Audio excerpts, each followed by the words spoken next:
সূরাতু ইয়াসিন, এই সূরাটি কোরআনুল কারীমের অত্যন্ত ফজিলতপূর্ণ সূরা।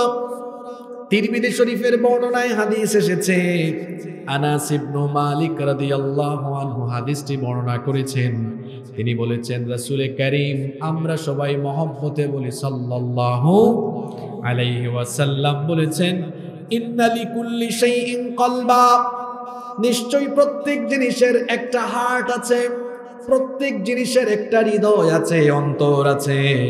ওয়া কলবুল কুরআনি সূরাতু ইয়াসিন, কোরআনে কারীমের কলব, কোরআনে কারীমের হৃদয় হলো সূরাতু ইয়াসিন। সুবহানাল্লাহ। সূরা ইয়াসিনকে বলা হয় কোরআনের কলব। সবাই বলেন তো সূরা ইয়াসিনকে কোরআনের কি বলা হয়? এই সূরা এত দামি সূরা, আল্লাহর নবী বলেছেন, মান ক্বরাআ সূরাতু ইয়াসিন কাতাবাল্লাহু লাহু বিকিরাআতিহা কিরাআতাল কুরআনি 10 মাররাত। যে ব্যক্তি এই সূরা ইয়াসিন পাঠ করবে, তেলাওয়াত করবে, আল্লাহ তার আমলনামায় 10 বার পুরা কোরআন শরীফ তেলাওয়াতের সওয়াব দান করে দিবেন। আবার অন্য হাদিসে এসেছে, আল্লাহর নবী বলেছেন, মান ক্বরাআ ইয়াসিন ফি লাইলাতিন আসবাহা মাগফুরান লাহু। আল্লাহর নবী বলেছেন, যেই ব্যক্তি রাতের বেলা সূরা ইয়াসিন তেলাওয়াত করবে, সন্ধ্যার আগ, যে ব্যক্তি রাতের বেলা সূরা ইয়াসিন পাঠ করবে, সকাল হওয়ার আগেই আল্লাহ লোকটাকে মাফ করে দিবেন। আবার অন্য হাদিসে পাওয়া যায়, আল্লাহর নবী বলেছেন, যে ব্যক্তি সূরা ইয়াসিন পাঠ করবে, তেলাওয়াত করবে, সূরা ইয়াসিনের বদৌলতে আল্লাহ ওই লোকটার সকল অভাব অনটন দূর করে দিবেন। আল্লাহু আকবার। অন্য হাদিসে পাওয়া যায়, আল্লাহর নবী বলেছেন, সকালবেলা যে ব্যক্তি সূরা ইয়াসিন পাঠ করবে, সন্ধ্যা পর্যন্ত ওই লোকটাকে যিনি নিরাপত্তা দান করবেন তিনি কে?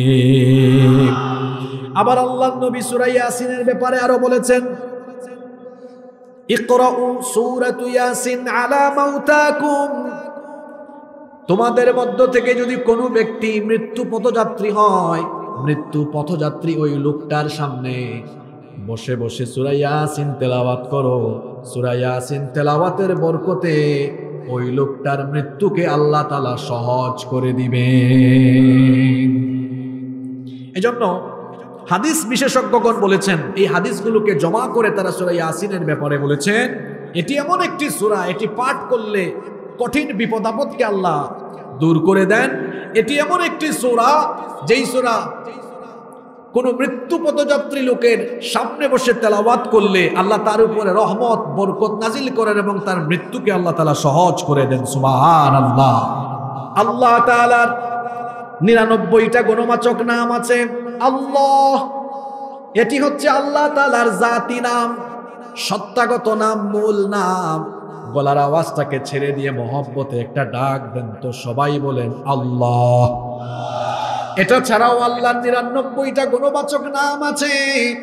তার মধ্যে আল্লাহর একটা গুণবাচক নাম হলো আযীম। এটা আপনি কোথায় পাবেন? আয়াতুল কুরসি যখন পড়বেন, আল্লাহর এই নামটা আপনি পেয়ে যাবেন। ওয়ালা ইয়াউদুহু হিফযুহুমা ওয়া হুয়াল আলিয়্যুল আযীম। আযীম এই নামটা কার? সবাই বলেন আযীম নামটা কার? আবার এই কোরআনের নাম হলো আযীম। আল্লাহ তাআলা বলেছেন, ওয়ালাকাদ আতাইনাকা সাবআম মিনাল মাসানি ওয়াল কুরআনাল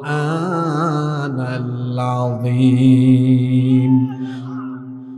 আর অবশ্যই আমি আপনাকে নিত্য পাঠনীয় সপ্তবাক্য অর্থাৎ সূরা ফাতিহার 7 আয়াত এবং কোরআনে আযীম দান করেছি।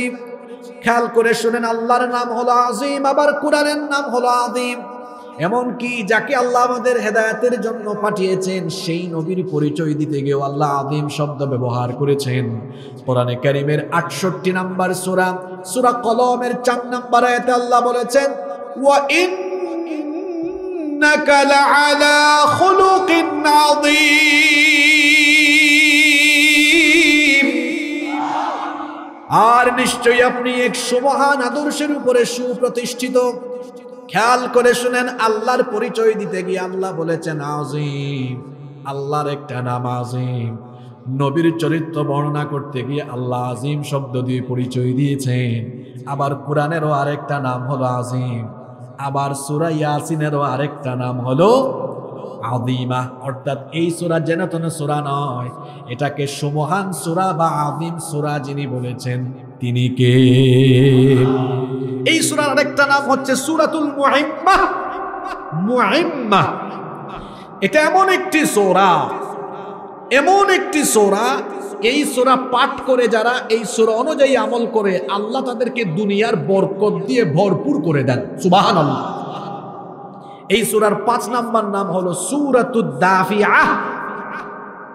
আরবি যারা বুঝেন, দিফা মানে কি? প্রতিরোধ করা। এই সূরার মাধ্যমে কি প্রতিরোধ হয়? এই সূরা দিয়ে শত্রুকে মোকাবেলা করা যায়। আল্লাহর নবী মক্কাতুল মুকাররমা থেকে মদিনা মুনাওয়ারায় হিজরত করে যেদিন গিয়েছিলেন, এই সূরার প্রথম 9টা আয়াত পড়েছিলেন। কাফেরদের চোখের সামনে দিয়ে গিয়েছেন, কিন্তু কাফেরদের চোখের সামনে আল্লাহ একটা আস্তরণ তৈরি করে দিয়েছেন, রাসূলকে তারা দেখতে পারে নাই। আল্লাহু আকবার। কেউ যদি সূরা ইয়াসিন বিপদে পড়ে শত্রুর সামনে তেলাওয়াত করে, শত্রুর চোখের মধ্যে আল্লাহ একটা আবরণ তৈরি করে দিবেন। আর সূরা ইয়াসিন তেলাওয়াতকারী লোকটাকে যিনি হেফাজত করবেন তিনি কে? এই সূরার আরেকটা নাম 6 নম্বর এবং সর্বশেষ নাম হলো সূরাতুল কাদিয়া, লিআন্নাহা তাকদি লিহাজাতি সাহিবিহা। এটাকে সূরাতুল কাদিয়া ইয়ানি আত-তাকদি, এটাকে হাজত পূরণের সূরা বলা হয়। এই সূরা যারা পড়ে আমল করে আল্লাহ এদের সব অভাব অনটন দূর করে দেন। সুবহানাল্লাহ। তাহলে এই সূরার মোট কয়টা নাম তাফসীর থেকে আমরা পেয়েছি? জোরে বলেন কয়টা? 6টা। 1 ইয়াসিন, আমার সাথে বলেন ইয়াসিন। 2 হলো কলবুল কোরআন। 3 হলো সূরাতুল আযীমাহ। 4 নম্বর হলো সূরাতুল মুহিম্মাহ। 5 নম্বর হলো সূরাতুদ দাফিআহ। 6 নম্বর হলো সূরাতুল কাদিয়া। মোট কয়টা নাম জানলাম? এবার আসেন সরাসরি আমরা আলোচনায় ঢুকে যাই। সওয়াবের নিয়তে তেলাওয়াত করা যাবে তো? সবাই আমার সাথে পড়েন, আউযু বিল্লাহি মিনাশ শাইতানির রাজীম, বিসমিল্লাহির রাহমানির রাহিম,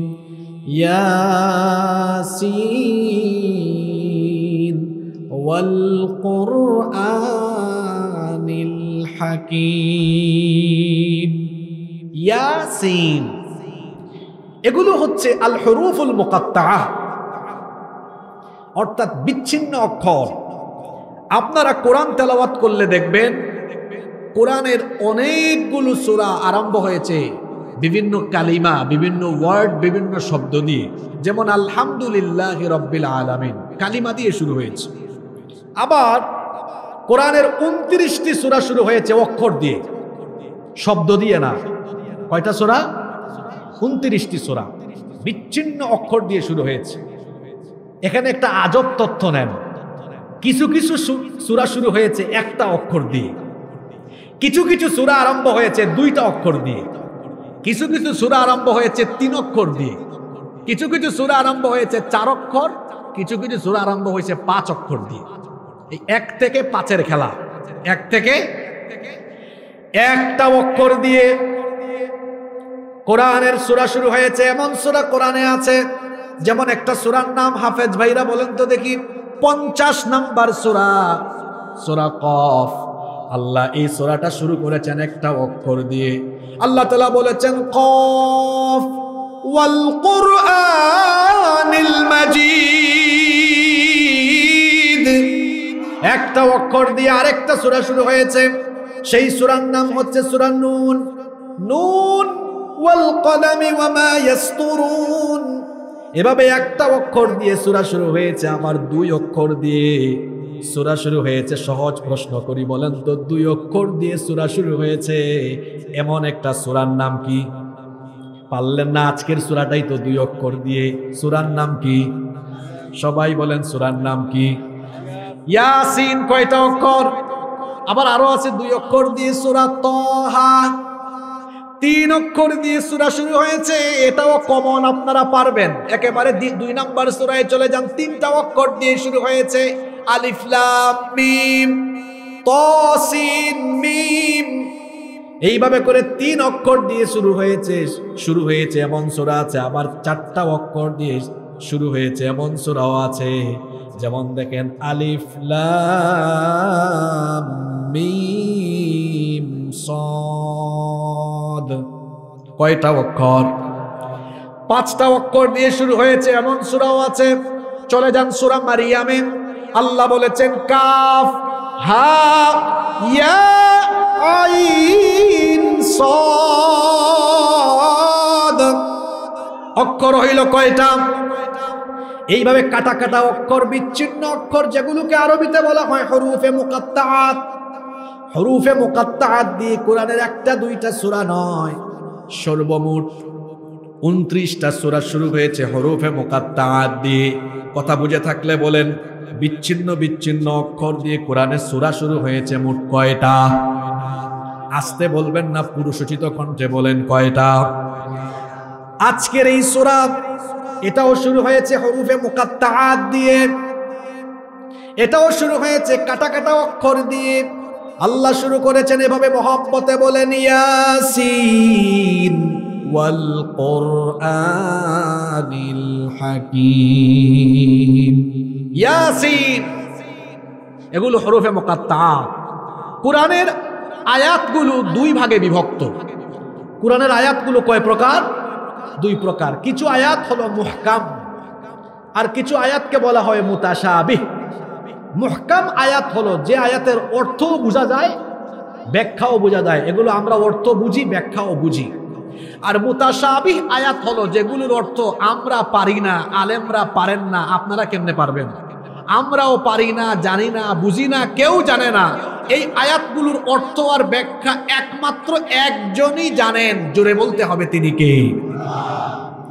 রব্বুল আলামিন কোরআনুল কারীমের 3 নাম্বার সূরা, সূরা আলে ইমরানের 7 নাম্বার আয়াতে বলছেন হুয়াল্লাযী আনজালা আলাইকাল কিতাবা মিনহু আয়াতুম মুহকামাতুন হুন্না উম্মুল কিতাবু ওয়া হুন্না উম্মুল কিতাবি ওয়া উখারু মুতাশাবিহাত। তিনি সেই সত্তা যিনি আপনার উপরে এই কিতাব নাজিল করেছেন। এই কিতাবের কিছু আয়াত হলো মিনহু আয়াতুম মুহকামাত, কিছু আয়াত হলো মুহকামাত, অর্থ ব্যাখ্যা বোঝা যায়। এগুলো হলো হুন্না উম্মুল কিতাব, এগুলোই হলো কিতাবের মূল অংশ। ওয়া উখারু মুতাশাবিহাত, আর বাকি আয়াতগুলো হলো দুর্বোধ্য, কঠিন, মুতাশাবিহ, এগুলো বোঝা যায় না। যারা পথভ্রষ্ট, গোমরা, যাদের হৃদয় বাঁকা পথে ধাবিত হয়েছে, তারা মুহকাম আয়াত বাদ দিয়ে মুতাশাবিহ আয়াতের অনুসরণ করে। এজন্য আল্লাহ পরের অংশে বললেন ফাআম্মাল্লাযীনা ফী কুলুবিহিম যায়গুন ফায়াত্তাবিউনা মা তাশাবাহা মিনহু ইবতিগাআল ফিতনাতি ওয়া ইবতিগাআ। অতএব যাদের অন্তর বক্র হয়ে গিয়েছে, তারা ফিতনার উদ্দেশ্যে এবং অপব্যাখ্যার উদ্দেশ্যে এই মুতাশাবিহ আয়াতগুলোর অনুসরণ করে। অথচ আল্লাহ তাআলা বলেছেন ওয়া মা ইয়ালামু তাউইলাহু ইল্লাল্লাহ। অথচ এই দুর্বোধ্য কঠিন আয়াতগুলোর অর্থ একজন ছাড়া আর কেউ জানে না, যিনি জানেন তিনি কে? এরপরে আল্লাহ তাআলা ঈমানদারদের ব্যাপারে বলছেন ওয়ার-রাসিখুনা ফিল ইলমি ইয়াকুলুনা আমান্না বিহি কুল্লুম মিন ইনদি রাব্বিনা ওয়া মা ইয়াযাক্কারু ইল্লা উলুল আলবাব। আর জ্ঞানে পরিপক্ক লোকেরা তারা বলে আমরা এগুলোর অর্থ না বুঝলেও আমান্না বিহ, আমরা এগুলোর উপর ঈমান এনেছি, আমরা বিশ্বাস করি কুল্লুম মিন ইনদি রাব্বিনা, সব কিছু আমাদের রবের তরফ থেকে এসেছে, আমরা এগুলোকে বিশ্বাস করি। আলিফ লাম মিম ইয়াসিন হামিম তাসিন মিম, এগুলোর অর্থ না বুঝলেও আপনারা এগুলো বিশ্বাস করেন কি করেন না? আসতে বলবেন না, জোরে বলেন বিশ্বাস আমরা করি কি করি না? কারণ সব কিছু নাজিল হয়েছে যার তরফ থেকে, তিনি কে? এখন এখানে একটা প্রশ্ন, আমরা না হয় বিশ্বাস করলাম, কিন্তু যে আয়াতগুলোর অর্থ আমরা বুঝি না, আলেমরা জানেন না, এই সকল 29টা সূরার শুরুতে এরকম শব্দ আল্লাহ দিয়েছেন কেন? কারণটা কি? আমরা যদি এগুলোর অর্থ না জানি, ব্যাখ্যা নাই বা বুঝি, আল্লাহ এগুলো দিয়েছেন কেন? আল্লাহ কি এমনি এমনি দিয়েছেন? সেই কারণ আমি আপনাদেরকে বলি। সেই কারণটা হলো, এই আয়াতগুলো দিয়ে আল্লাহ তাআলা কুরআন নাজিলের যুগে কাফিরদেরকে চ্যালেঞ্জ করেছেন, পাশাপাশি কিয়ামত পর্যন্ত কুরআন অবিশ্বাসী সম্প্রদায়কে আল্লাহ ওপেন চ্যালেঞ্জ ছুড়ে দিয়েছেন। আচ্ছা বলেন তো, যেই অঞ্চলে কোরআন নাজিল হয়েছে ওই অঞ্চলের লোকদের ভাষা কি, বাংলা না ইংরেজি? জোরে বলেন। এটা তাদের মাতৃভাষা। আলেমরা বসে আছেন, তারা জানেন যেই যুগে কোরআন নাজিল হয়েছে সেই যুগে আরবি সাহিত্য চর্চা খুব সমৃদ্ধির জায়গায় ছিল। আরবি ভাষাতেই আল্লাহ কোরআন নাজিল করেছেন, আর এমন এমন শব্দ দিয়ে, এমন এমন অক্ষর দিয়ে সূরা স্টার্টিং করেছেন, তারা বলতো মুহাম্মদ, আমরা বলি সাল্লাল্লাহু আলাইহি ওয়াসাল্লাম নিজে নিজে বানায়া বানায়া আমাদেরকে কোরআন শোনায়, এগুলো আল্লাহ থেকে নাজিল হয় নাই। নাউজুবিল্লাহ পড়বেন না? এগুলো তারা যখন বলতো, আল্লাহ তখন কিছু কিছু সূরা বিচ্ছিন্ন অক্ষর দিয়ে নাজিল করে। আল্লাহ বললেন, ঠিক আছে, যদি আমার নবী নিজে থেকে কোরআন বানিয়ে থাকেন, এটা যদি মানুষের দ্বারা তৈরি করা এতটাই সহজ হয়, তাহলে এই কোরআন নাজিলের নীতি পদ্ধতিকে অনুসরণ করে তোমরাও পারলে এই রকম কোরআন বানাও। আল্লাহ চ্যালেঞ্জ দিলেন, আর সেই চ্যালেঞ্জটা আল্লাহ এক দফা দিলেন না, কয়েক দফা দিলেন। প্রথম দফার চ্যালেঞ্জ আল্লাহ দিলেন কোরআনে কারিমে। আল্লাহ তাআলা খুব সুন্দর করে বলেছেন, 17 নম্বর সূরা, সূরা বনি ইসরাঈলের 88 নম্বর আয়াতে আল্লাহ তাআলা বলছেন, কুল লা ইন জিতামাআতিল ইনসু ওয়াল জিন্নু আলা আইয়াতু বিমিথলি হাযাল কুরআন।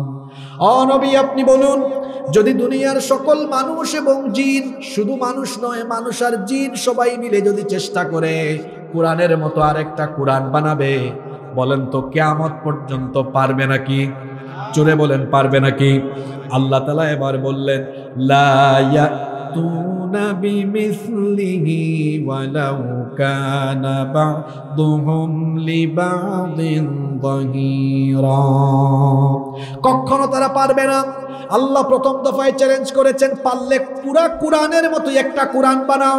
খেয়াল করে দেখেন, আল্লাহ প্রথম দফায় যখন এই চ্যালেঞ্জ করলেন, এই চ্যালেঞ্জ কেউ গ্রহণ করতে পারে নাই, আজকের যুগেও কেউ পারে নাই, কিয়ামত পর্যন্ত পারবে না।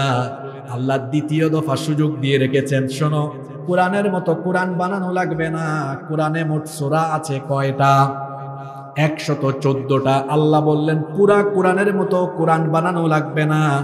যদি সম্ভব হয়, কোরআনে কারীমের 11 নম্বর সূরা, সূরা হুদের 13 নম্বর আয়াতে আল্লাহ বললেন, আম ইয়াকুলুনা ইফতারাহু কুল ফাতু বিআশরি সুওয়ারিম মিথলিহি মুফতারায়াত ওয়াদউ মান ইসতাতা'তুম মিন দুনিল্লাহি ইন কুনতুম সাদিকিন।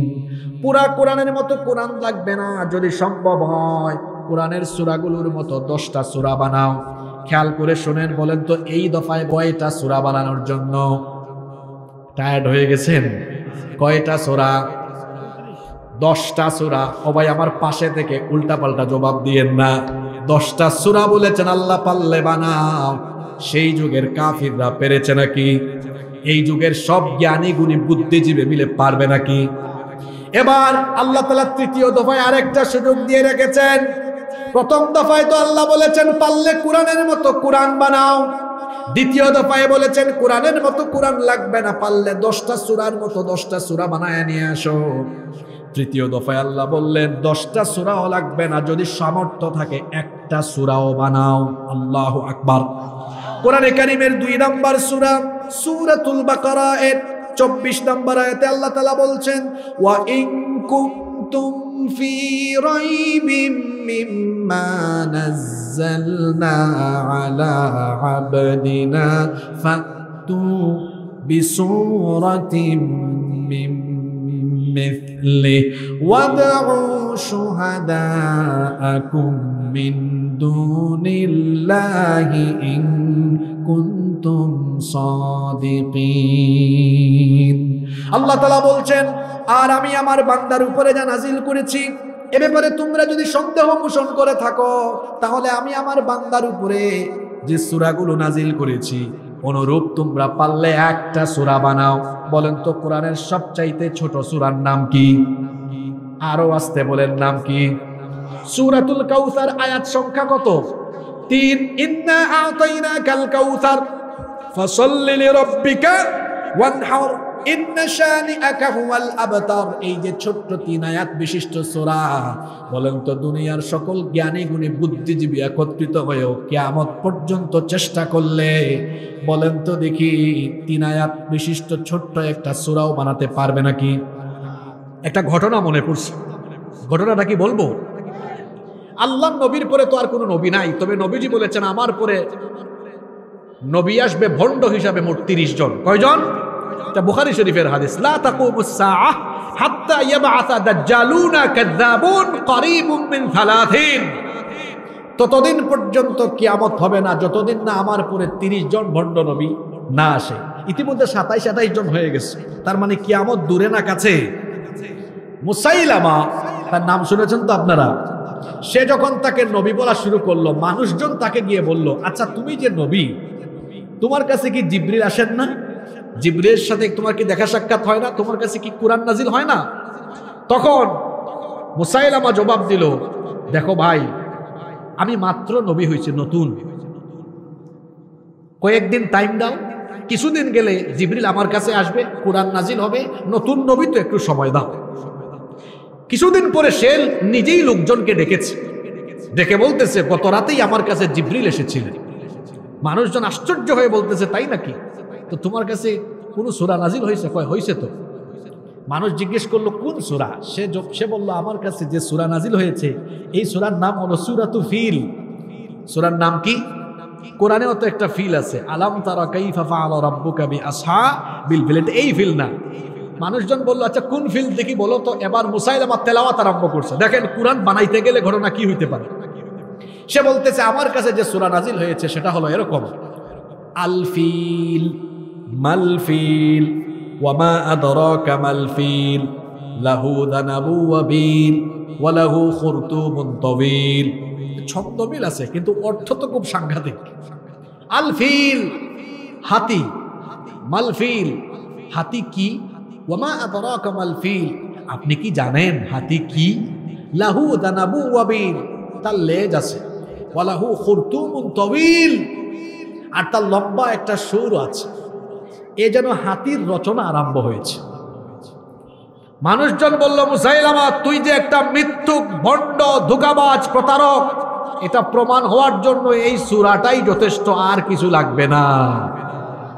আল্লাহর কোরআনের সূরাগুলো কি এইরকম না? কত সুন্দর, তিলাওয়াতেও মজা, অর্থ বুঝতেও মজা, ব্যাখ্যা বুঝতেও মজা। সুবহানাল্লাহ। কয় দফায় আল্লাহ চ্যালেঞ্জ দিয়ে রেখেছেন? 3 দফা। কেউ চ্যালেঞ্জ গ্রহণ করে নাই, পারে নাই, কিয়ামত পর্যন্ত পারবে না। বলছিলাম কেন সূরাটা ইয়াসিন এই 2টা অক্ষর দিয়ে শুরু হয়েছে? এরকম একটা না, মোট কয়টা সূরা শুরু হয়েছে? 29টা সূরা। এটা একটা চ্যালেঞ্জ।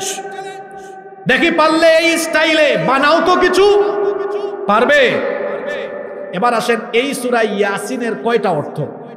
রাইসুল মুফাসসিরিন আব্দুল্লাহ ইবনে আব্বাস রাদিয়াল্লাহু আনহুমা তিনি এই প্রথম আয়াতের তাফসীরে বলেছেন এখানে ইয়াসিন দ্বারা সম্ভবত ইয়া আইয়ুহাল ইনসান, হে মানব জাতি বোঝানো হয়েছে। কোন মুফাসসির বলেছেন ইয়াসিন হাদা ইসমুল্লাহ, এটা আল্লাহরই নাম। কোন মুফাসসির বলেছেন হাদা ইসমুন নবী সাল্লাল্লাহু আলাইহি ওয়াসাল্লাম। কোন মুফাসসির বলেছেন এখানে ইয়াসিন বলে নবীকে সম্বোধন করা হয়েছে, কোন মুফাসসির বলেছেন এখানে ইয়াসিন দ্বারা ইয়া সাইয়্যিদুল মুরসালিন, নবীজিকে সম্বোধন করা হয়েছে। এভাবে অনেক মত পাওয়া যায়, কিন্তু তাফসীর সব মুফাসসিররা শেষ করেছেন এক কথা দিয়ে। সেটা কি? সব ব্যাখ্যা দেওয়ার পরে বলছেন কোনটাতে সঠিক আমরা জানি না, ওয়াল্লাহু আ'লামু বিমুরাদিহি বিহি, এর সঠিক অর্থ আর ব্যাখ্যা কেবল একমাত্র একজন জানেন। জোরে বলতে হবে তিনি কে? আল্লাহ ইয়াসিন দিয়ে শুরু করেছেন। এরপরে আল্লাহ কি বলেছেন?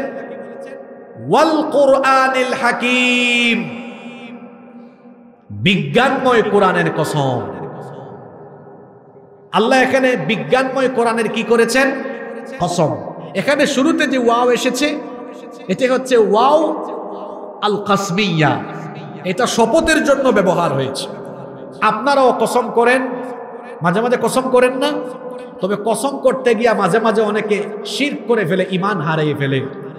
অনেকে আছে কসম করে আমার বাবার কসম, মায়ের কসম, পিসাবের কসম, সন্তানের কসম, বউয়ের কসম, বাচ্চার কসম, আমার স্বামীর কসম।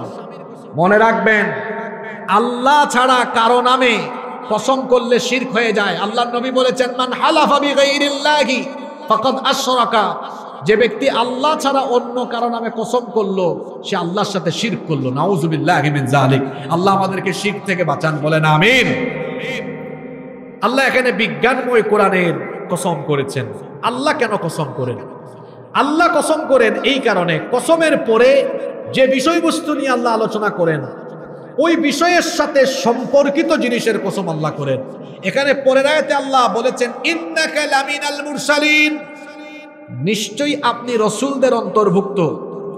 এখানে নবীজিকে নিয়ে আলোচনা হয়েছে আর আল্লাহ কসম করেছেন কোরআনের, কারণ নবীজির সাথে কোরআনের সম্পর্ক আছে না নাই? কথা বলছেন না কেন? নবীজির সাথে কোরআনের সম্পর্ক আছে না নাই? আল্লাহ এখানে কসম করেছেন কেন? কোরআনের কসম এজন্য করেছেন, পরে নবীর ব্যাপারে কথা বলেছেন। নবীর সাথে কোরআনের সম্পর্ক আছে না নাই? কারণ কোরআন যার উপরে নাজিল হয়েছে তিনি কে? কোরআন আল্লাহর উপর নাজিল হয়েছে। মানুষের মাথা না হয় ঠিক নাই, কিন্তু আমার পাশে যারা বসছে এদের মাথা অত ঠিক নেই। ওয়াজ কিভাবে হয়? কোরআন কি আল্লাহর উপর নাজিল হয়েছে? কোরআন নাজিল হয়েছে কার উপরে? নবীজির উপরে নাজিল হয়েছে। এবার দেখুন আল্লাহ তাআলা এখানে কোরআনের কসম করতে গিয়ে কোরআনকে একটা বিশেষণে বিশেষায়িত করেছেন। কোরআনে হাকিম বলেছেন, বিজ্ঞানময় কোরআনের কসম। কলেজ ইউনিভার্সিটি পড়ুয়া ভাইরা, স্কুল কলেজের স্যারেরা, জেনারেল ব্যাকগ্রাউন্ডের ভাইরা ভালো করে শোনেন। আল্লাহ তাআলা বলছেন বিজ্ঞানময় কোরআনের কসম। কোরআনকে আল্লাহ তাআলা বিজ্ঞানময় এই বিশেষণে এই আয়াতে বিশেষায়িত করেছেন। এটা শুধু ঝাড় ফুকের কিতাব নয়, তাবিজের কিতাব নয়, নামাজ পড়ার কিতাব নয়, এটা শুধুমাত্র রমজান মাসে তারাবি পড়ার কিতাব নয়, এটা জ্ঞান বিজ্ঞানের কিতাব। ঠিক তো কইলেন। এখন যদি বলি বিজ্ঞানের একটা আয়াত বলেন, বলতে তো পারবেন না। ঠিক ঠিক কমায়া বলে আলোচনা শুরু। আমি নিজে কিসমু উলুমিল কোরআন ওয়া দিরাসাতিল ইসলামিয়া, department of Quranic science and Islamic studies থেকে পড়াশোনা শেষ করেছি। তো কোরআন বিজ্ঞান নিয়ে পড়াশোনা গবেষণার সুযোগ আমার হয়েছে আলহামদুলিল্লাহ। কোরআনে ৬,০০০-এর বেশি আয়াত আছে, এর মধ্যে ১৫০০-এর উপরে আয়াত আমরা স্টাডি করেছি যেগুলো বিজ্ঞান সায়েন্সের সাথে রিলেটেড। সুবহানাল্লাহ। কয়টা আয়াত বললাম? ঘুমাই গেছেন নাকি? ১৫০০। কত? ১৫০০ আয়াত। কিসের ব্যাপারে? বিজ্ঞানের ব্যাপারে। এই কোরআন হলো বিজ্ঞানময় কিতাব। অনেকেই বলে এখন আধুনিক যুগ, বিজ্ঞানের যুগে, মধ্যযুগে নাজিল হওয়া এই কিতাব কোরআন, এটা কি এই যুগে চলতে পারে নাকি? এজন্য নিজে কোরআন শিখে না, তার বাচ্চাকেও শিখায় না। আর একটু আগেই হুজুর বলছিলেন বাচ্চাদেরকে মাদ্রাসায় পড়ায়েন, এতে করে দুনিয়া আখিরাতে শান্তি পাওয়া যাবে। ঠিক আছে, ভালো একটা প্রদর্শনী আপনারা দিয়েছেন, আমি খুশি হয়েছি, কিন্তু আমি অনুরোধ করে যাব আগামী বছর প্রদর্শনীতে শুধু জানাজা দেখাইয়েন না। মানুষ ভাবে মাদ্রাসায় পড়াইলে শুধু জানাজা পড়ানোর যোগ্যতা হয়, বরং এই ক্যাডেট মাদ্রাসা থেকে প্রদর্শনী দেখাবেন। 15 মিনিট সময় রাখবেন, 5 মিনিট জানাজার প্রদর্শনী দেখাবে, 5 মিনিট আরবিতে বক্তৃতা করবে, শেষের 5 মিনিট অনর্গল ইংরেজিতে বক্তৃতা করবে। মাদ্রাসার ব্যাপারে একটা ধারণা আপনারা তৈরি করেছেন সমাজে। এটা কি? এটা এখানে পড়ে শুধুমাত্র এই জানাজার কোয়ালিটি অর্জন করা যায়, মানুষের বাড়ি দাওয়াত খাওয়ার কোয়ালিটি অর্জন করা যায়। এই ধারণাকে পরিবর্তন করেন। এলাকায় এলাকায় যে মাদ্রাসা আছে সেখানে ইন্টিগ্রেটেড কারিকুলাম চালু করেন।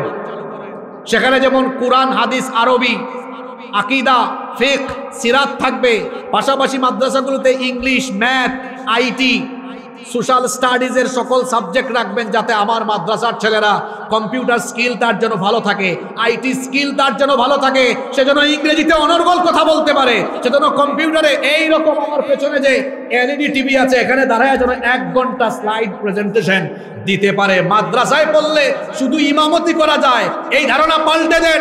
মাদ্রাসায় পড়ে পার্লামেন্টে গিয়ে বক্তৃতা রাখা যায় এমন যোগ্যতা মাদ্রাসা থেকে তৈরি করতে হবে। ঠিক তো বললেন? পরিবর্তনের সিদ্ধান্ত নেন। আমার নিজেরও একাধিক প্রতিষ্ঠান আছে, আপনারা আসবেন, দেখে যাবেন। ইন্টিগ্রেটেড কারিকুলাম দিয়ে তৈরি করবেন যাতে সব যোগ্যতা থাকে। অনর্গল আরবি বলবে, অনর্গল ইংরেজি বলবে, সব দিকে দখল থাকবে। কোরআন, ওই হুজুরকে বলবো আগামী বছর 2 মিনিট বক্তৃতা রাখবেন যে কোরআন বিজ্ঞান নিয়ে কথা বলবে। বিজ্ঞানের কত আয়াত আছে কোরআনে, একটু উপরের দিকে চলে যাও। মাথার উপরে যে আসমান আছে, মহাশূন্য আছে, এগুলোর ব্যাপারে কোরআনে কত আয়াত। আমরা শুধু পড়ে আছি তারাবি নিয়ে, খতমে তারাবি নিয়ে আছি, ঝাড় ফুকার খতম নিয়ে, কিন্তু কোরআনে যে বিজ্ঞানের এত তথ্য দেওয়া আছে। আবার কোরআনকে আল্লাহ সূরা ইয়াসিনে বিজ্ঞানময় কোরআন বলে বিশেষায়িত করেছেন। এর কারণ হলো কোরআনটা বিজ্ঞানময়, বিজ্ঞানের বহু তথ্য এখানে আছে। দেখুন আল্লাহ তাআলা কোরআনে কারীমের 21 নম্বর সূরা সূরাতুল আম্বিয়া এর 30 নম্বর আয়াতে কি বললেন? আওয়ালাম ইয়ারাল্লাযীনা কাফারু আন্নাস সামাওয়াতি ওয়াল আরদা কানাতা রাতকান ফাফাতাকনাহুমা। কাফিররা, অবিশ্বাসীরা কি দেখে না? খেয়াল করে শুনেন, এই যে এখানে বসে আছেন, এই জমিন এটা কেমনে বানানো হয়েছে? How the universe was created, এটা কিভাবে বানানো হয়েছে? স্টিফেন হকিং এর বিগ ব্যাং থিওরি গোটা বিশ্বের সবচেয়ে আলোচিত তত্ত্ব, যে মহাবিশ্ব পয়দা হয়েছে কেমনে, তৈরি হয়েছে কেমনে। স্টিফেন হকিং এর বিগ ব্যাং থিওরির আলোকে বিজ্ঞানীরা বলেন এই মহাবিশ্বের সবকিছু, আসমান, জমিন, গ্রহ, নক্ষত্র, সূর্য, চন্দ্র, তারকাপুঞ্জ, সবকিছু সৃষ্টির শুরুতে এক জায়গায় জমাট বাঁধা, একেবারে পুঞ্জীভূত ছিল। তারপরে একটা বিস্ফোরণ হয়ে সবকিছু সেপারেট হয়েছে, আর বিজ্ঞান এটার নাম দিয়েছে বিগ ব্যাং থিওরি। এই কথা কোরআনের সূরা আম্বিয়ার 30 নম্বর আয়াতে আল্লাহ এভাবে বলেছেন, শোনো, আসমান জমিন সৃষ্টির শুরুতে সব আলাদাই ছিল, আমি আল্লাহ আমার ক্ষমতা দিয়ে, আসমান জমিন সব একসাথে ছিল, আমি আল্লাহ আমার ক্ষমতা দিয়ে সেগুলোকে আলাদা আলাদা করে দিয়েছি। সুবহানাল্লাহ পড়বেন না? 1979 সালে সৌদি আরবের রাজধানী রিয়াদে একটি কনফারেন্স হয়েছিল, ইউথ কনফারেন্স, যুবকদেরকে নিয়ে একটা কনফারেন্স হয়েছে। সেই কনফারেন্সে উপস্থিত ছিলেন মার্কিন যুক্তরাষ্ট্রের বিখ্যাত একজন বিজ্ঞানী বালমার। এই আয়াত ওই কনফারেন্স হলে শুনে তিনি দাঁড়িয়ে গেলেন, বললেন, থামো, এটা কোন বই?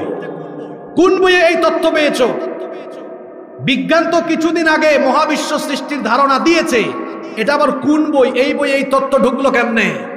বলা হলো, এটা এই যুগের কিতাব না মিয়া, এটা আরো 1500 বছর আগে নাজিল হওয়া আল্লাহর কিতাব। 1500 বছর আগে পৃথিবীতে বিজ্ঞানের বাপদাদার জন্ম হয়েছে। বালমার তখন বললেন, 1500 বছর আগে পৃথিবীতে বিজ্ঞানের জন্ম হয় নাই। সেই যুগে মহাবিশ্ব সৃষ্টির এই বিস্ময়কর তথ্য যেই কিতাবে এসেছে, এটা যেন কোনো কিতাব নয়, নিঃসন্দেহে এটা মহাবিশ্বের স্রষ্টা থেকে এসেছে। আমিও আর গুমরাহিতে পড়ে থাকতে চাই না। এই এক আয়াত শুনেই ওই কনফারেন্স হলে কালেমা পড়ে মুসলমান হয়েছে। বিজ্ঞান যত উন্নত হয়েছে, কোরআন বোঝা মানুষের জন্য কঠিন হয়েছে না সহজ হয়েছে? এবার একটু আকাশের পানে তাকান তো, মাথার উপরে এই যে আসমান আছে, জোরে বলেন কি আছে? এই আসমানকে দেখতে একটু নীলা নীলা দেখা যায়। এই আসমানকে আল্লাহ এমনি এমনি বানিয়েছেন? রব্বুল আলামিন কোরআনুল কারীমের 21 নম্বর সূরা সূরাতুল আম্বিয়া এর 32 নম্বর আয়াতে বলছেন, وَجَعَلْنَا السَّمَاءَ سَقْفًا মাহফুযা ওয়া হুম আন আয়াতিহা মু'রিদুন। আর এভাবে করে আমি আসমানকে শব্দচয়ন শুনেন, সাকফাম মাহফুযা, সুরক্ষিত ছাদ বানিয়েছি। The sky has been built as a roof for the protection of the earth. এই আসমানকে আমি পৃথিবীবাসীর সুরক্ষার জন্য সুরক্ষিত ছাদ বানিয়েছি। সুবহানাল্লাহ কি বাসায় গিয়ে বলবেন নাকি? বলেন তো আসমানকে কি বলা হয়েছে? কথাটা কি বললাম না? শুধু ছাদ না, আরেকটা কথা আছে এখানে, সুরক্ষিত। সুরক্ষিত এই যে এখানে শামিয়ানা দেওয়া হলো, শীতকাল যদি হইতো না দিলে কুয়াশা পড়তো। আপনাদের প্রত্যেকের বাড়িতে ছাদ, টিনের চাল, মানে ছাদ বা চাল ছাউনি আছে না নাই? কেন দিয়েছেন? গ্রীষ্মকালে যেন রোদ না লাগে, শীতকালে যেন কুয়াশা না পড়ে, বর্ষাকালে যেন বৃষ্টি না পড়ে। বাড়িতে একটু সিকিউরিটি নিয়ে বসবাসের জন্য দিয়েছেন। তো আল্লাহ কি মাথার উপরে আসমানকে এমনি এমনি দিয়েছেন? না, কোরআনে আল্লাহ বলেছেন এটাকে আমি সুরক্ষিত ছাদ বানিয়েছি। এই গেল শতাব্দীতে, শুনেন, এই গত শতাব্দীতে বিজ্ঞান এই তথ্যের, এই আয়াতের এমন এক আশ্চর্যজনক বাস্তবতা পেশ করেছে, সায়েন্সের ছাত্ররা বেশি ভালো বুঝবে এটা। এই যে আমাদের মাথার উপরে আসমান, আল্লাহ তাআলা বায়ুমণ্ডলকে মোট 7টি স্তরে ভাগ করেছেন। কয়টা স্তরে? 7 স্তরে। সেগুলো কি? Stratosphere, magnetosphere, ionosphere, exosphere, ozone layer, এরকম মোট 7টা। আমি যদি সহজে বুঝাই, ফিল্টার। ফিল্টার বুঝেন তো? 7টা কি? ফিল্টার স্থাপন স্তর দিয়েছেন আল্লাহ। এগুলো এমনি এমনি দেন নাই গো বাবা। সূর্য মানুষের মাথা থেকে কত কিলোমিটার দূরে? 15 কোটি কিলোমিটার। আল্লাহু আকবার। আচ্ছা বলেন তো, এই যে 1 মাস আগে গরম যখন লাগছে, শরীর থেকে ঘাম বেরোইছে কিনা? কত কিলো দূরে? 15 কোটি কিলোমিটার দূরে। আমি গত মাসে সৌদি আরব গেলাম, সেখানে 14 দিন থাকছি। দিনের বেলা বের হওয়ার অবস্থা নাই। 48-49 ডিগ্রি টেম্পারেচার ছিল আমি যতদিন ছিলাম। এত গরম। কত কিলো দূরে? 15 কোটি কিলোমিটার দূর থেকে হিট দেয়, তাও এই 48-49 অবস্থা খারাপ। এবার শুনেন সূর্যের টেম্পারেচার কত। এই যে লাইটগুলো আছে, অপারেটর ভাই জানবে ভালো, এগুলোতে হয়তো 100-250 ইউনিট আছে না?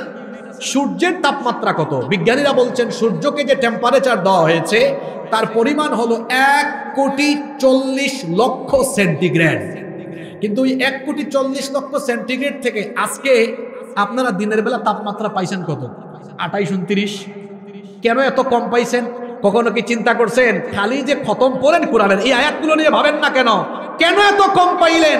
কারণ বায়ুমণ্ডলে আল্লাহ 7 স্তর দিয়েছেন। আল্লাযী খালাকা 7 সামাওয়াতিন তিবাকা, অন্য আয়াতে বলেছেন 7 তারাইক।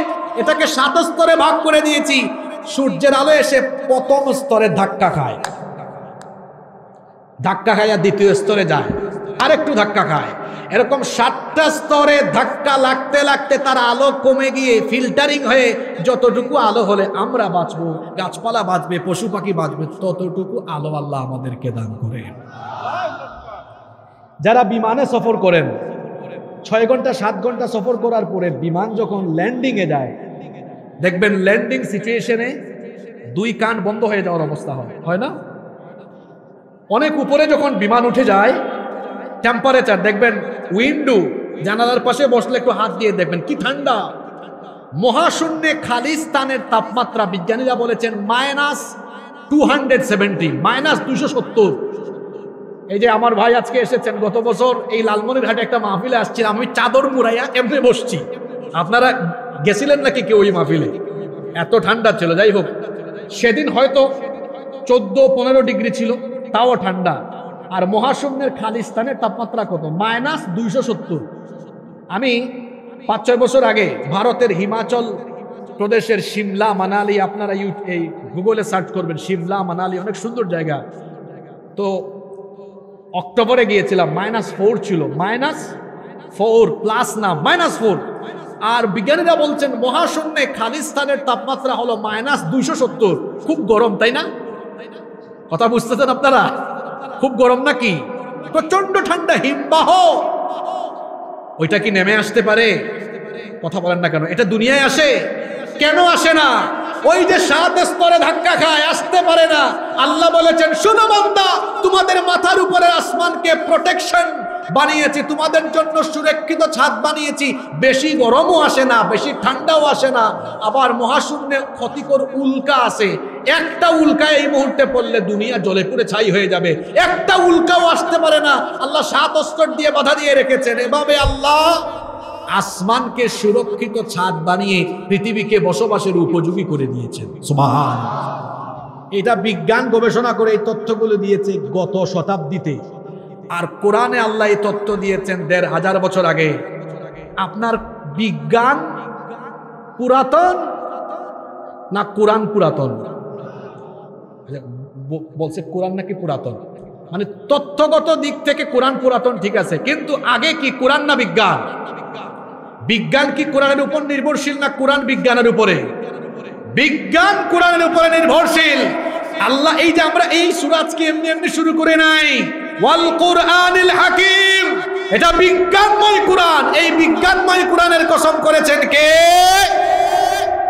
আকাশে তো ছিলেন, এবার একটু জমিনে নামেন, এই যে বসে আছেন, এটা তো এরকম এরকম নড়াচড়া করতো। একটা তথ্য সবাই জানে, স্কুলে পড়ছে, পৃথিবী গতিশীল। আচ্ছা, ঘুরলে কি হয়?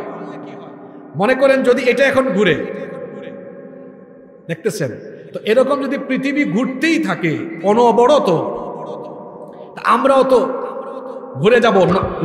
যদি এটা নড়াচড়া আরম্ভ হয়, এটা যেন অতিরিক্ত নড়াচড়া না করে। আল্লাহ বলছেন, ওয়া আলকা ফিল আরদ রাওয়াসিয়া আন তামিদা বিকুম। সূরা নাজিয়াতে আল্লাহ বলেছেন, আলাম নাজআলিল আরদা মিহাদা ওয়াল জিবালা আওতাদা।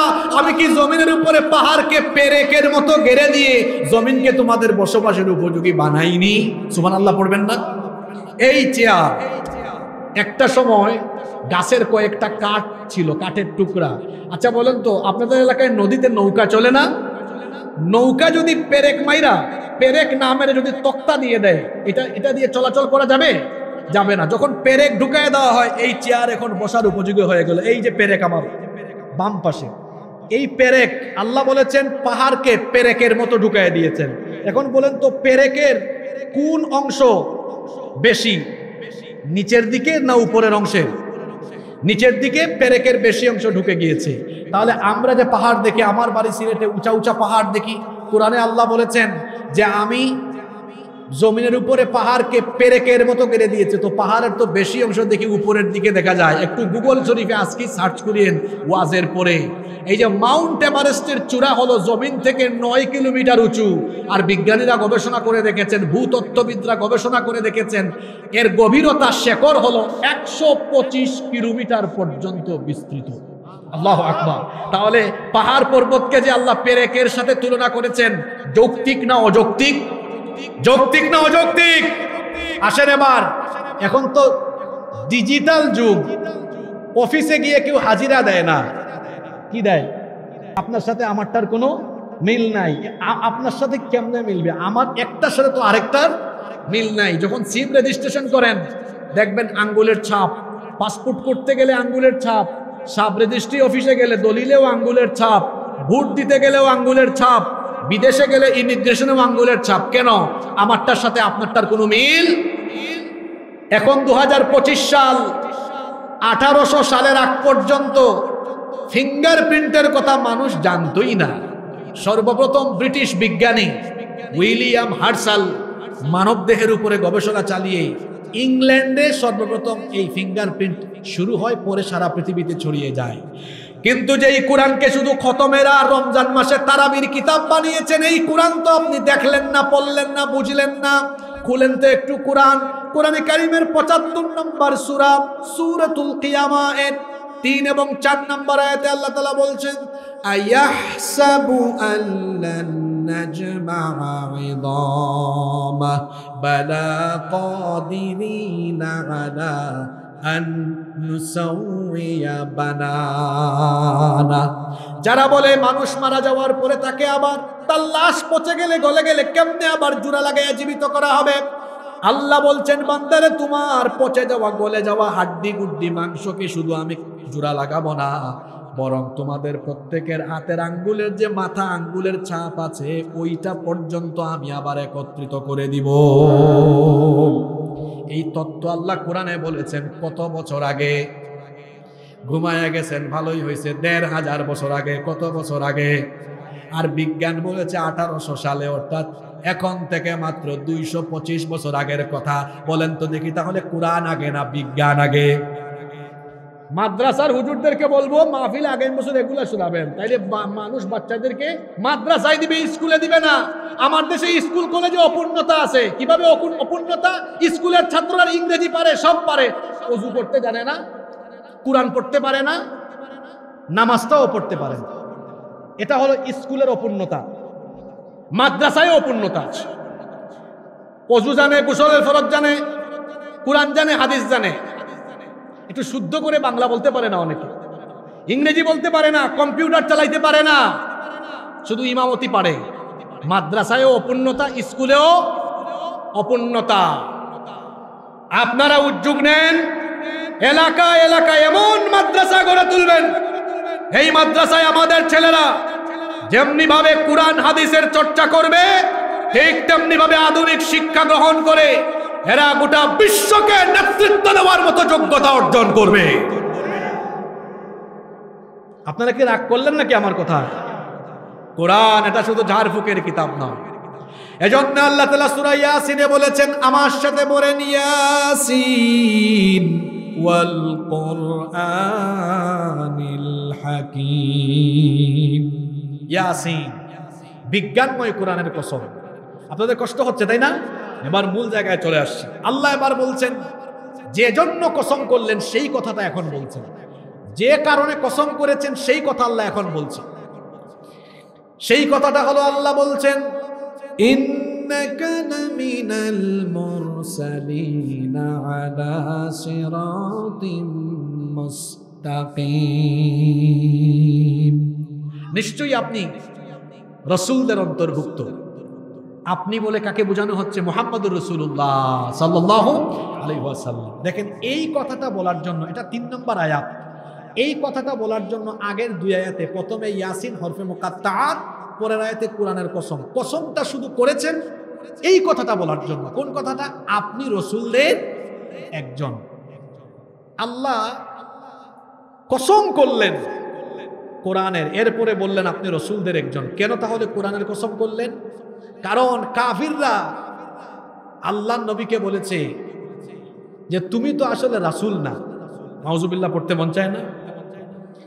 তারা বলতো 40 বছর তুমি আমাদের চোখের সামনেই বড় হয়েছ, তোমার শিশুকাল, কৈশোরকাল, যৌবনকাল আমাদের চোখের সামনে গিয়েছে, হঠাৎ করে তুমি আবার নবী হয়ে যাও কেমনে?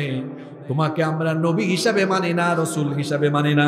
তারা কি বলেছিল শোনেন, কোরআনে কারীমের 13 নম্বর সূরা সূরাতুর রা'দের 43 নম্বর আয়াতে আল্লাহ তাআলা তাদের কথা উঠিয়ে দিয়েছেন, ওয়া ইয়াকুলুল্লাযীনা কাফারু লাস্তা মুরসালান কুল কাফা বিল্লাহি শাহীদান বাইনি ওয়া বাইনাকুম ওয়া মান ইনদাহু ইলমুল কিতাব। আর যারা কাফির তারা বলে লাস্তা মুরসালা, তুমি রাসূল নও। আল্লাহ বললেন, ও নবী আপনি বলে দেন, আল্লাহ এবং যাদের কাছে কিতাবের জ্ঞান আছে তারা আমার আর তোমাদের ব্যাপারে সাক্ষী হিসাবে যথেষ্ট। কাফিরেরা নবীজিকে বলতো, আল্লাহর নবী যখন বললেন আমি আল্লাহর তরফ থেকে রাসূল হিসাবে প্রেরিত হয়েছি, আমার উপর ঈমান আনো, তখন তারা সন্দেহ সংশয় পোষণ করে কি ওজর আপত্তি পেশ করেছিল। কোরআনে কারীমের 25 নম্বর সূরা সূরাতুল ফুরকানের 7 নম্বর আয়াতে আল্লাহ তাআলা বলছেন, ওয়া ক্বালু মা লিহাদার রাসূলি ইয়াকুলুত তাআমা ওয়া ইয়ামশি ফিল আসওয়াক। মা লিহাদার রাসূল, এটা আবার কেমন রাসূল? ইয়াকুলুত তাআম, আমাদের মতো খাবার খায়, ওয়ায়ামশি ফিল আসওয়াক, আবার আমাদের মতো বাজার ঘাটে যায়। তারা বলল, এটা কেমন রাসূল? আমাদের মতো বাজার ঘাটে যায়, খাওয়া দাওয়া খায়, এটা কি করে রাসূল হয়? আমাদের মতোই পেশাব পায়খানা করে বিয়ে শাদী করে বাচ্চা কাচ্চা হয়েছে, বাজার ঘাট করে খাবার খায়, এ ব্যক্তি আবার নবী হয় কেমনে? তারা ভাবতো নবী যিনি হবেন তিনি আশ্চর্য কেউ হবেন। তারা আরো বলতো নবী যদি কেউ হতো তাহলে মানুষ কেন, ফেরেশতাকে তো আল্লাহ নবী বানাতে পারতেন। তারা যখন এই কথা বলল, আল্লাহ জবাব দিলেন কোরআন কারীমের 17 নম্বর সূরা, সূরা বনী ইসরাঈলের 95 নম্বর আয়াতে আল্লাহ বললেন, কুল লাউ কানা ফিল আরদি মালাইকাতুন ইয়ামশুনা মুতমাইন্নিনা লানাজ্জালনা আলাইহিম মিনাস সামাই মালাকার রাসূলা। যদি এই পৃথিবীতে মানুষ বসবাস না করে ফেরেশতা বাস করত, তাহলে আমি মানুষকে নবী না বানায়া ফেরেশতার জন্য ফেরেশতাকে নবী বানাতাম। পৃথিবীতে বাস করে মানুষ, এই জন্য মানুষের জন্য নবী ফেরেশতা বানাই নাই, মানুষকেই নবী বানিয়েছি। কারণ ফেরেশতা যদি নবী হতো আমাদের জন্য বিপদ হতো। ফেরেশতা তো পুরুষও না, নারীও না। আপনার বউয়ের সাথে যদি ঝামেলা হয়, এখন বলেন তো ফেরেশতা এটার সমাধান কেমনে করবে? তার নিজেরই তো বউ নাই। আল্লাহ বলছেন দুনিয়াতে বাস করে মানুষ, এই জন্য মানুষের জন্য নবীও বানিয়েছি মানুষ। এবার কাফেরেরা বলল ঠিক আছে বুঝলাম, মানুষকেই যদি নবী বানানো হয়, তাহলে তারা বলল মুহাম্মদ, আমরা বলি সাল্লাল্লাহু আলাইহি ওয়াসাল্লামকে কেন বানানো হলো? কারণ তিনি তো এতিম, তিনি গরিব, উনার মতো একজন গরিব মা এতিম মানুষকে কেন নবী বানানো হলো? তারা আপত্তি করে বলল। কোরআনে কারিমে আল্লাহ তাআলা বলছেন কোরআনে কারীমের 43 নম্বর সূরা, সূরা যুখরুফের 31 নম্বর আয়াত, আল্লাহ তাআলা বলছেন এরা তখন বলেছিল ওয়াকালু লাউলা নুজিলা হাযাল কুরআনু আলা রাজুলিম মিনাল কারয়াতাইনি আযীম। মানুষকেই যদি নবী বানাতে হয় তো মুহাম্মদকে কেন? সে তো এতিম, সে তো গরিব। মক্কা এবং তায়েফের সম্ভ্রান্ত কোনো মানুষকে আল্লাহ কেন নবী বানালেন না? এটা কি নেতা নির্বাচনের মতো ভোটাভুটির বিষয় নাকি? নবী বানান কে? ঘুমায় গেছেন নাকি? নেতা বানায় তো মানুষ ভোট দিয়ে, কিন্তু নবী রাসূল কি ভোটাভুটি করে হয় নাকি? যে একটা ইলেকশন হবে, যে বেশি ভোট পাবে সে নবী হবে? বিষয়টা এমন নাকি? ভোটাভুটি করে ইলেকশন করে নবী রাসূল হয় না। নবী রাসূল বানানোর দায়িত্ব কার? আল্লাহ প্রশ্ন করছেন আহুম ইয়াকসিমুনা রাহমাত রাব্বিক, এরা কি আমার রহমত বন্টনের দায়িত্ব নিয়েছে নাকি? কারে আমি নবী বানাবো, কারে বানাবো না, এটা কি তারা ঠিক করবে না আল্লাহ ঠিক করবেন? জোরে বলেন, কে ঠিক করবে? এরা যখন রাসূলের ব্যাপারে এরকম আপত্তি করল, আল্লাহ তাআলা সূরা ইয়াসিন নাজিল করে জানিয়ে দিলেন, ইয়াসিন ওয়াল কুরআনিল হাকিম, বিজ্ঞানময় কোরআনের কসম করে আমি আল্লাহ বলছি, ইন্নাকা লামিনাল মুরসালিন, নিশ্চয়ই আপনি রাসূলদের অন্তর্ভুক্ত। আপনি আল্লাহর রাসূলেরা যত যাই বলুক না কেন, আপনি আল্লাহর রাসূল। আর এজন্য কোরআনের কসম আল্লাহ করলেন, এর কারণ হলো কোরআন এটা হলো নবীজির সবচেয়ে বড় মুজিজা। আল্লাহর নবীকে তো আল্লাহ অসংখ্য মুজিজা দিয়েছেন। আল্লাহর নবীকে দেখলে গাছ আর পাথর সালাম দিত।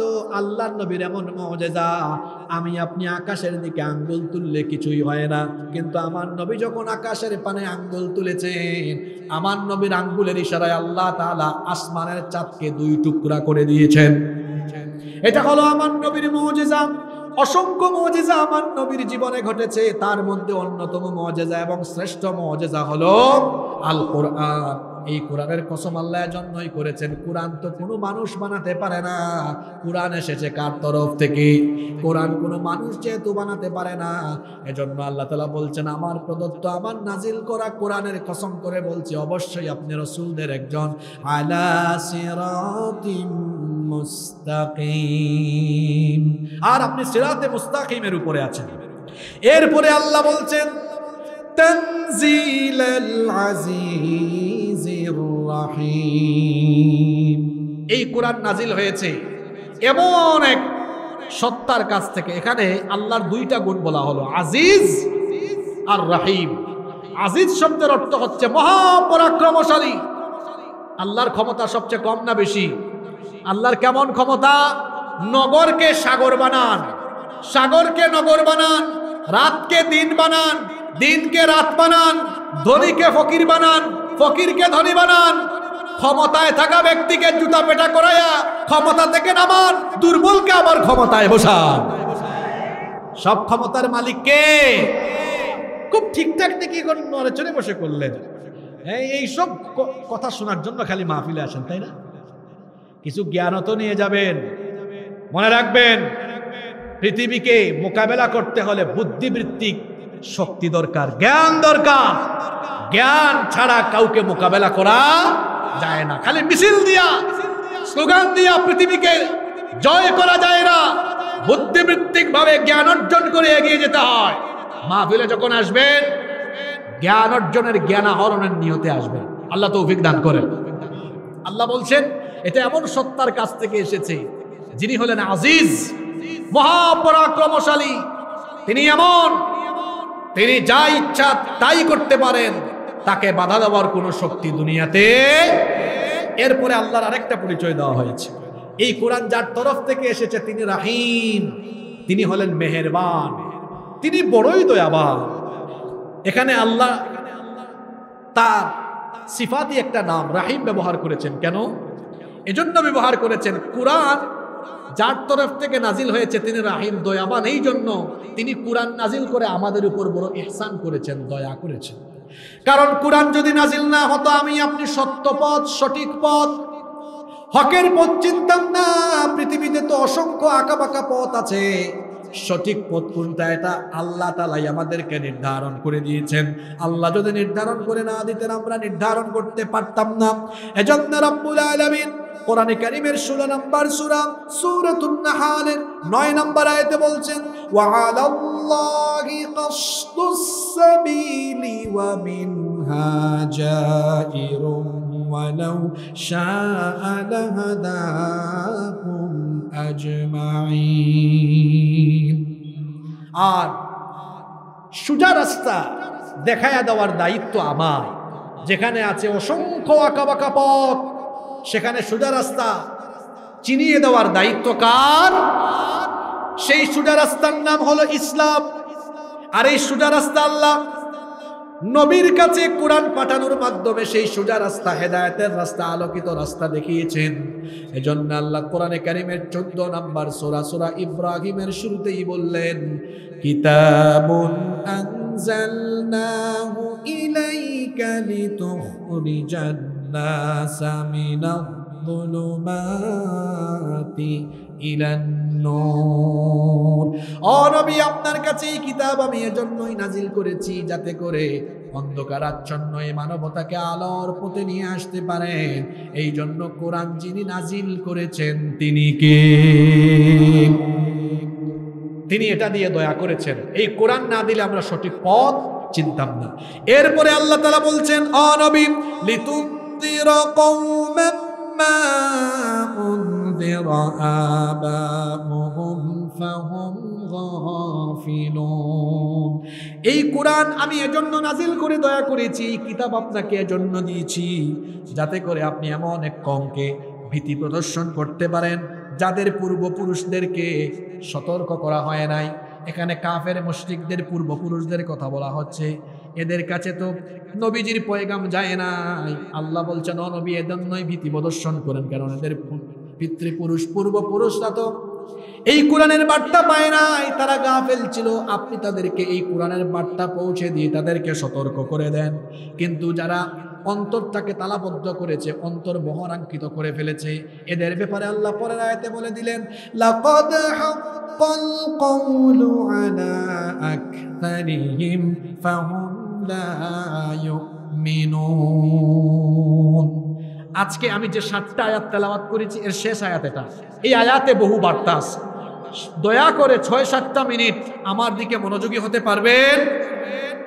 শোনেন, অনেক বার্তা পাবেন। এবার আল্লাহ এবার বলছেন, অবশ্যই লাকাদ দিয়ে আল্লাহ শুরু করেছেন, অবশ্যই তোমার রবের বাণী তাদের বেশিরভাগের উপরে অবধারিত হয়েছে। এখানে রবের বাণী দ্বারা বোঝানো হচ্ছে শাস্তি। তাদের বেশিরভাগের জন্য শাস্তি অবধারিত হয়েছে। কেন? ফাহুম লা ইউমিনুন, তারা ঈমান আনে নাই। এই কাফেররা ঈমান কেন আনে নাই? তারা জানতো তিনি আল্লাহর নবী, তারা জানতো এটা আল্লাহর কিতাব, তাও তারা নবীজির রিসালত মেনে নেয় নাই, কোরআনকে গ্রহণ করে নাই। এর কারণটা কি বলবো? এর কারণটা হলো সবচেয়ে বেশি বাধা দিয়েছে নেতৃবৃন্দ। আবু জাহাল, আবুল আহাব, উতবা, শাইবা, এরা কি সাধারণ কেউ না? নেতা। ঘুমায় গেছেন। এরা কে? যুগে যুগে নবীদের বিরোধিতা, দ্বীনের বিরোধিতা সাধারণ মানুষের চাইতে, দুর্বল মানুষের চাইতে নেতারা বেশি করেছে। নেতারা কেন সবার আগে বেশি করেছে? কারণ আল্লাহর দ্বীন প্রতিষ্ঠা হয়ে গেলে এরা চুরি করতে পারবে না, ডাকাতি করতে পারবে না, টেন্ডারবাজি করতে পারবে না, রাস্তার টাকা, কালভার্টের টাকা খাইতে পারবে না, দেশের টাকা, জনগণের টাকা চুরি করে বিদেশে সেকেন্ড হোম বানিয়ে পালায় যেতে পারবে না। এই জন্য যারা আল্লাহর দ্বীনকে পছন্দ করে না, তারা আল্লাহর দ্বীনের বিরুদ্ধে এবং আল্লাহর দ্বীনের পক্ষে যারা থাকে তাদেরকে হামলা, মামলা, জুলুম, নির্যাতনের মাধ্যমে তাদের পথে প্রতিবন্ধকতা তৈরি করে। এটা অতীতের সকল কাফের মুশরিকদের স্বভাব।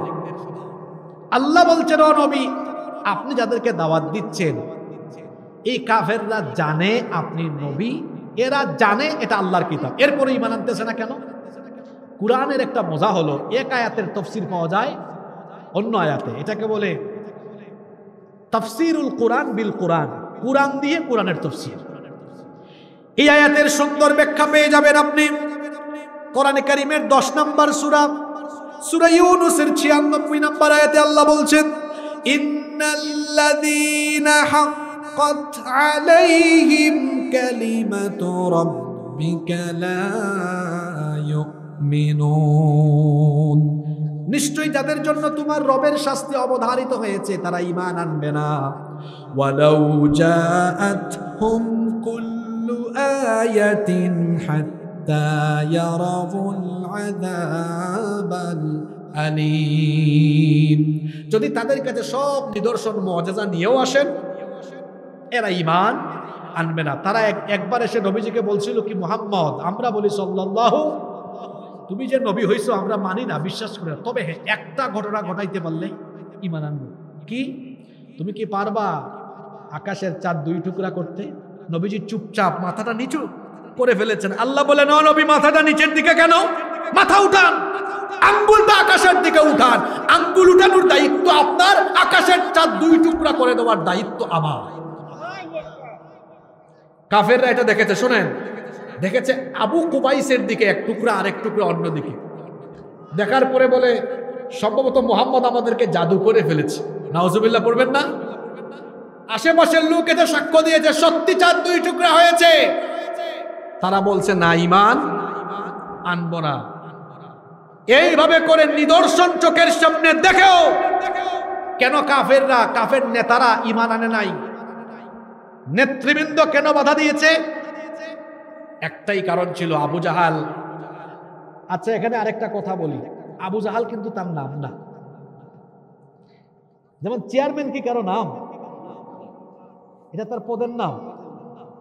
আবু জাহাল কিন্তু তার নাম না, এর নাম হলো আবুল হাকাম। নামটা কি বলেন না? আবু জাহেলের মূল নাম কি?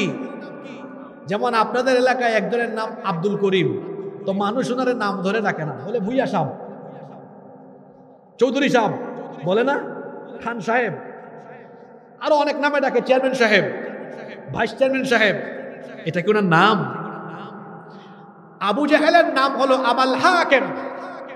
আবুল হাকেমের অর্থ হলো জ্ঞানীদের পিতা। এখন তার এমন জ্ঞান, এই জ্ঞান দিয়ে আল্লাহও চেনে নাই, রসুলও চেনে নাই। আল্লাহ বলেছেন, তোর নাম আবুল হাকেম না, তোর নাম আবু জাহেল, মূর্খদের পিতা। সুতরাং যেই ব্যক্তি তার জ্ঞান দিয়ে আল্লাহ চিনে না, রসুল চিনে না, এই ব্যক্তি কখনো প্রকৃত জ্ঞানী হতে, অনেকে আছে না, এই দেখেন গত 2 সপ্তাহ আগে এক ব্যাংকে আমি গিয়েছি, এই 2 সপ্তাহ হয় নাই, এই 8 থেকে 9 দিন হবে। ব্যাংকের ম্যানেজারের রুমে আমি ঢুকলাম, একটা জরুরি কাজে গিয়েছিলাম, অফিসের কাজে। তো ব্যাংকের অফিসার একটা প্রসঙ্গ নিয়ে আসলেন তার বাচ্চাকে পড়ালেখার ব্যাপারে। তিনি বললেন, আমি নিজে সেকুলারে বিশ্বাসী, বাচ্চাকেও সেকুলারিস্ট বানাতে চাই, এই জন্য আমি তাকে এমন এক স্কুলে দিয়েছি যেখানে কোনো ধর্মীয় শিক্ষা নাই। আমি বললাম, আপনি এত বিপজ্জনক হয়ে উঠলেন কেন? সে বলে কোরআনের ব্যাপারে আমার অনেক আপত্তি আছে। তাই আমি বললাম অনেকগুলো আপত্তি থেকে একটা আপত্তি বলেন। তো সে বলতেছে ইভলিউশনের ব্যাপারে আমার আপত্তি আছে। বিবর্তনবাদ তত্ত্ব নিয়ে আসলো, মানে সে বিশ্বাস করে মানুষের পূর্বপুরুষ বানর ছিল। কি ছিল?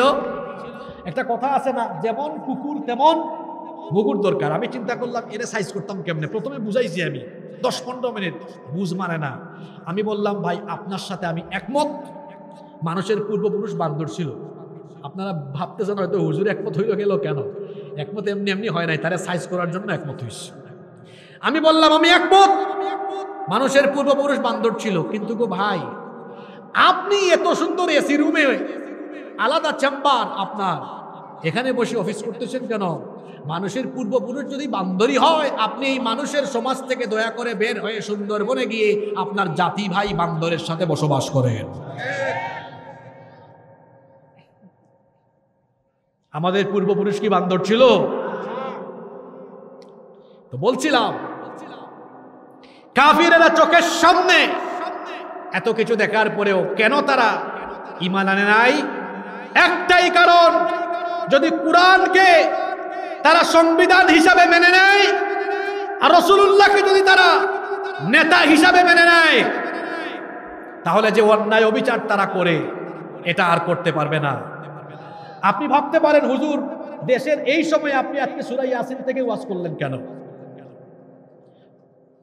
খাবার খাইলে কোন খাবারটা সবচেয়ে মজা? একদম লাস্টে যেটা থাকে, তাই না? চেটে পুড়ে খায় না? একটা আলোচনার আগামাথা আপনি বুঝবেন না যদি শেষ আয়াত পর্যন্ত না শুনেন। এই 7টা আয়াতের জন্য আলোচনা করেছি। সেই যুগে এই কাফেরেরা কুরআন সত্য নবী সত্য মানার পরেও কুরআনকে সংবিধান, রাসূলকে নেতা মানে নাই। আজকের যুগে আবু জাহাল, আবু লাহাব, উতবা, সাইবা নামে কেউ নাই। এই আদর্শ লালনকারী ব্যক্তি প্রতিটা গ্রামে গ্রামে এলাকায় এলাকায় আছে, যারা কুরআনকে সংবিধান জানে, রাসূলুল্লাহকে আদর্শিক নেতা জানে, জানার পরেও কুরআন গ্রহণ করে না, রাসূলকে গ্রহণ করে না। কারণ গ্রহণ করলে চাঁদাবাজি, টেন্ডারবাজি, অন্যায় অপকর্ম করতে পারবে না।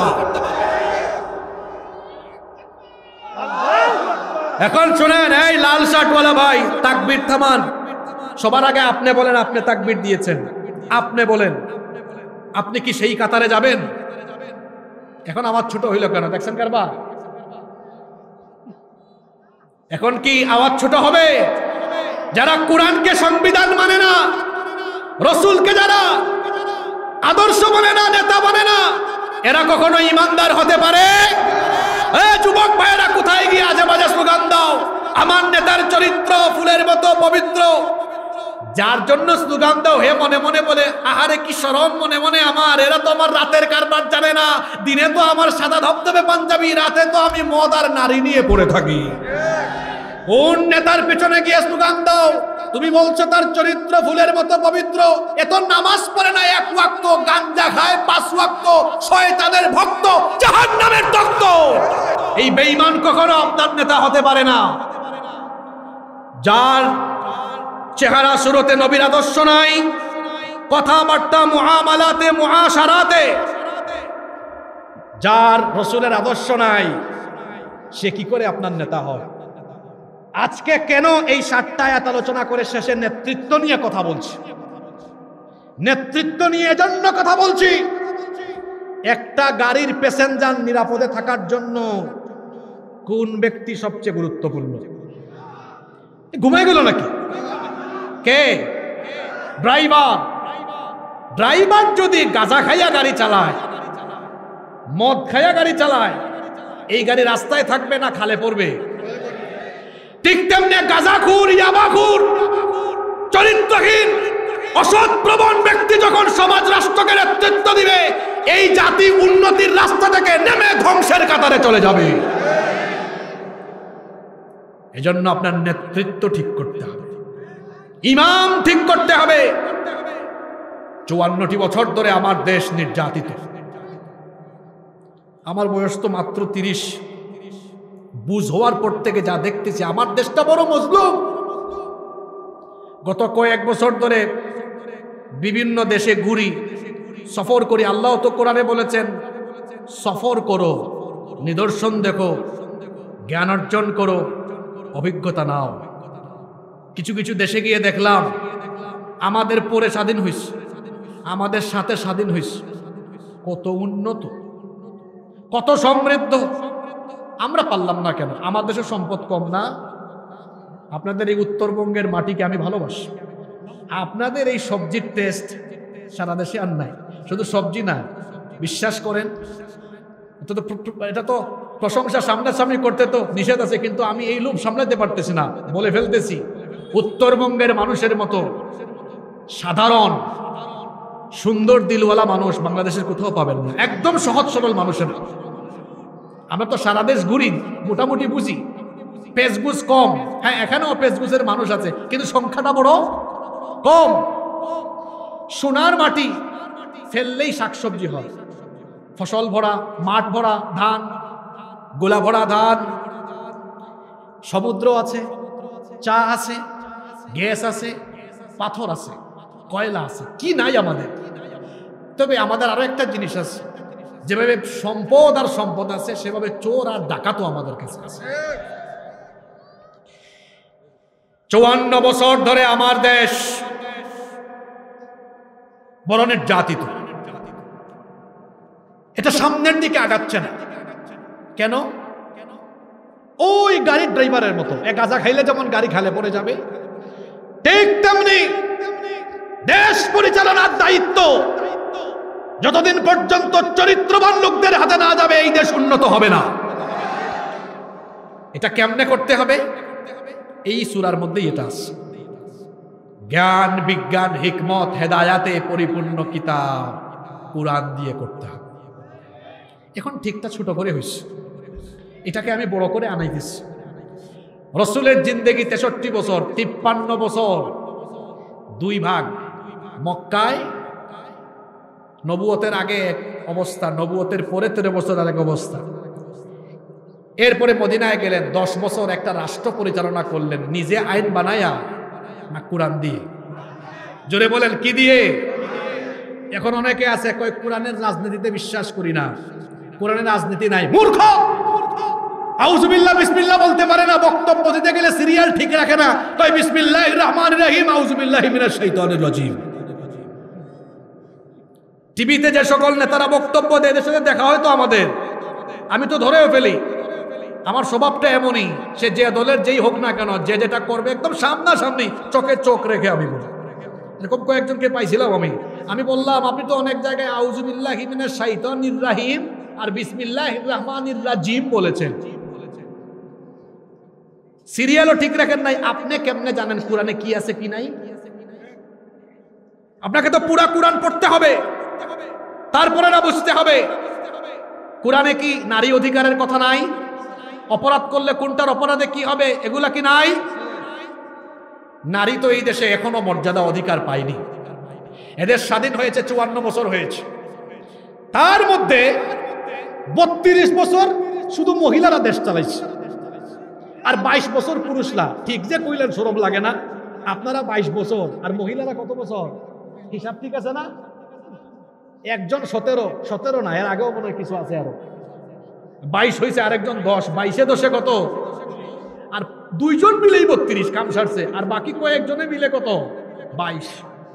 আবার নারীরা এমন ক্ষমতায় থাকছে, একই সময়ে সরকার দলীয় নেতা নারী, বিরোধী দলীয় নেতা নারী, স্পিকার নারী, স্বরাষ্ট্রমন্ত্রী নারী, শিক্ষামন্ত্রী। এর মানে এই না যে নারীদেরকে হিংসা করছি, বিষয়টা এমন না। এখন বুঝেন কেন এই প্রসঙ্গটা টেনে নিয়ে আসলাম। 32 বছর নারীরা ক্ষমতায় থেকে কলেজ বিশ্ববিদ্যালয়ে শ্লীলতাহানি, যৌন হয়রানি তারা বন্ধ করতে পেরেছে? ধর্ষণ বন্ধ করতে পেরেছে? সূরা ইয়াসিনের 7 আয়াতের তাফসীর শুনে আজকে আমরা এই সিদ্ধান্ত নিলাম, এই কোরআনকে শুধু ঝাড়ফুঁক, তাবিজ কবজ, রমজান মাসে তারাবির খতমের জন্য আমরা এই কোরআনকে গ্রহণ করব না। এই কোরআন পড়ে বুঝে আমল করে আমার পরিবার, আমার জীবন, আমার সমাজ, আমার রাষ্ট্রকে কোরআন দিয়ে সাজানোর জন্য আজকে থেকে আমরা প্রতিজ্ঞা গ্রহণ করব। আল্লাহ সবাইকে কবুল করে নেন। রব্বানা যালামনা আনফুসানা ওয়া ইল্লাম তাগফির লানা ওয়া তারহামনা লানাকুনান্না মিনাল খাসিরিন। রব্বানা আতিনা ফিদ দুনিয়া হাসানাহ ওয়া ফিল আখিরাতি হাসানাতাও ওয়া কিনা আযাবান নার। রব্বুল আলামিন, ওগো আমাদের মালিক, ওগো আমাদের রব, সেই বিকেল থেকে সন্ধ্যা থেকে নিয়ে শুরু করে গভীর এই রাত পর্যন্ত তোমার বান্দারা নীরবে বসে বসে তোমার কালাম থেকে আলোচনা শুনেছে। আল্লাহ, দুনিয়াবে কোনো স্বার্থে আমরা কেউ এখানে আসি নাই, শুধু তোমার সন্তুষ্টির জন্য, তোমার কোরআনের প্রেমে মাতোয়ারা হয়ে কোরআনের টানে এখানে এসেছি। এত গুনাহ করেছি, এত গুনাহ করেছি, চক্ষু বন্ধ করে যখন অতীতের গুনাহগুলো স্মরণ করার চেষ্টা করি, গুনাহ ছাড়া তো কিছুই আর মনে হয় না।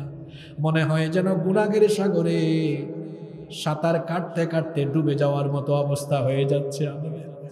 ও মালিক, আমরা জানি আমাদের গুনাহের পরিমাণ অনেক বেশি, কিন্তু আমরা তো এটাও জানি আমাদের গুনাহের চাইতে তোমার দয়ার পরিমাণ আরো বহুগুণে বেশি। রব্বুল আলামিন, আমাদের গুনাহের দিকে না তাকিয়ে তোমার রহমতের দিকে দৃষ্টিপাত করে তোমার গফফার নামের খাতিরে আমাদের জীবনের ছোট বড়, জানা অজানা, সগীরা কবিরা, শিরক বেদাত যত গুনাহ আছে, দয়া করে সব গুনাহ মাফ করে দিয়ে আমাদেরকে মাসুম বানিয়ে বাড়িতে ফিরায়া দাও। মহিলা প্যান্ডেলে দূর দূরান্ত থেকে অনেক মা বোনেরা এসে নীরবে বসে বসে আলোচনা শুনেছেন। আল্লাহ, আমার সম্মানিতা মা বোনদেরকে তুমি মাফ করে দাও, তাদের গুনাহ খাতা মাফ করে দাও। আমার মা বোনদেরকে আম্মা জান আয়েশা রাদিয়াল্লাহু আনহার মতো কবুল করে নাও। আমার মা বোনদেরকে আবেদা সালেহা কানেতা বানিয়ে দাও। রব্বুল আলামিন, আমার ডানে বামে অসংখ্য আলেম ওলামা বসে আছেন। প্যান্ডেলও শামিয়ানার নিচে অনেক আলেম ওলামাকে দেখতে পাচ্ছি। আল্লাহ, এই আলেমদের সম্মান আরো বাড়ায়া দাও। প্রত্যেকের দিনের খেদমত তুমি কবুল করে নাও। অনেক স্কুল কলেজের সম্মানিত স্যারেরা এসেছেন।